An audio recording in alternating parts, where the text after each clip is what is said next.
Alright, Super Bowl Sunday is here. Who is excited for it? Oh yeah, I forgot.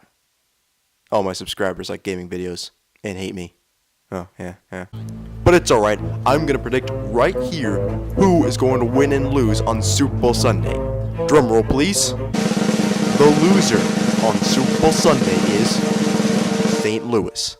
For obvious reasons, they got fucked over. Kinda sucks for them. Alright, the two teams in the Super Bowl this year is the Los Angeles Rams and the New England Patriots. Let's analyze them real quick before we pick the winner of the game. We'll start with the Patriots. They seem to be in this every single year because they have two people. Tom Brady and Bill Belichick. Bill Belichick's been coaching this team for God knows how long. He also made a deal with the devil to be the greatest coach of all time. Tom Brady, on the other hand, made a deal with God to become the greatest quarterback of all time. Both these two have been giving the NFL nightmares for 20 years. All because this one guy in the Jets decided to hit Bledsoe in the wrong spot. One thing to know about the Patriots is over these 20 years, their pieces have changed quite a bit. If you look at the offense, one of the top weapons is Rob Gronkowski. But he's like the Tin Man, just needs a little bit of oil right now to get him going. They haven't given to him this year because he has looked pretty slow. They have other guys like Julian Edelman, who's still a beast, but also 32. Chris Hogan, Philip Dorsett. They got Cornell Patterson, who's playing running back. Who the hell knows what they're going to do with him during the Super Bowl? It's a different kind of cast of characters than usual, and I'll be honest, it's probably not one of their better cores. They do have a nice running game. Sony Michel, James White, and Rex Burkhead. All of them can also catch passes out of the backfield as well, which makes them extra important. And the offensive line, well, none of them were high draft picks. They got this guy named Dante Scarnecchia, and he makes the offensive line great every single year. You also look on the defense side of the ball, and there's some question marks there too. They do have an all-pro back there in Stephon Gilmore who plays corner. He is a great corner in this league. They have a lot of the pieces in cornerback, but none of them are all that great. They got another undrafted rookie, J.C. Jackson. He's probably going to intercept on the 1-yard line again, win them the goddamn Super Bowl yet again. In their front, they don't really have a ton. Trey Flowers is probably the best pass rusher. They have Dante Hightower and Kyle Van Noy, some linebackers. But overall, I think the defense, and just outside of Belichick and Brady, weren't all that strong that year. That's why they only went 11-5. And what happened? They go to the Super Bowl. Because, Brady and Belichick created a nightmare that this entire league has to endure. If you're looking for the more talented team, that probably is the Los Angeles Rams.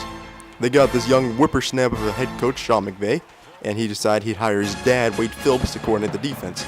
One controls the offense with some of the most creative play calling we've seen, and the other knows all he can about defense because he's in his 70s. It's such a good core for the head coaching crew that every single team is trying to model it, so you know they did something right. Jared Goff's become a pretty solid quarterback for them. They have probably the best running back in the game, Todd Gurley. They also hired a bowling ball to be his backup running back. They have some nice wide receivers too. Brandon Cooks used to be a former Pat, and he just blazed his way over to Los Angeles because he's so damn fast. Robert Woods is pretty talented, as well as they got Cooper Kupp, except he tore his ACL, so poor guy.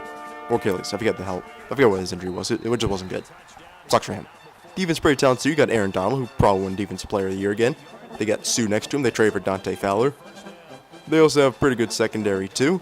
They got Keep Talib and Marcus Peters in traits. They got Nikhil Robert-Coben because he's, best guy you don't want to throw a fly against. If you look at the Rams, they're probably one of the most talented teams entering the season, and there's a reason why they started 8-0. They did hit some road bumps, and thanks to a ref missed a blown call, they happened to get back on track, and now here they are in the Super Bowl. I think the biggest key in this game will be what happens to the running backs out of the backfield. Which pass-catcher running back will have a huge game? If you look at the championship games, both Alvin Kamara and Damian Williams, they went off in these defenses. Which defense can step up and stop that pass-catcher running back, whether it's James White or Todd Gurley? That will probably determine who will win this game. So take these two teams, one that just always seems to win, and one with the more talent, and who do you think will win Super Bowl 53? Usually be smart to go with the team with more talent, but if there's one thing you learn if you watch the NFL, you do not bet against Brady and Belichick. I don't know what the fuck is wrong with those guys, but you do not bet against them because if you do, you will get burned. Probably a lot of people thought they'd probably lose in Kansas City last week. No, it's Brady and Belichick. They don't lose. I just don't know how. So it's probably a safe bet to go with them to win the Super Bowl. If you look at the background, you can see the man game played leading up to the Super Bowl. I played the Pats against the all-man Rams, and they absolutely kicked my ass. Tom Brady threw 5 interceptions. The Rams had a 24-0 lead early in the second quarter. It was a doozy of a game. They ended up winning 24-9. So maybe the Rams win because that's what Madden says. Will I be right? Will I be wrong? Will you enjoy the Super Bowl? You'll find out coming up. That's it for now. Enjoy the Super Bowl, everyone.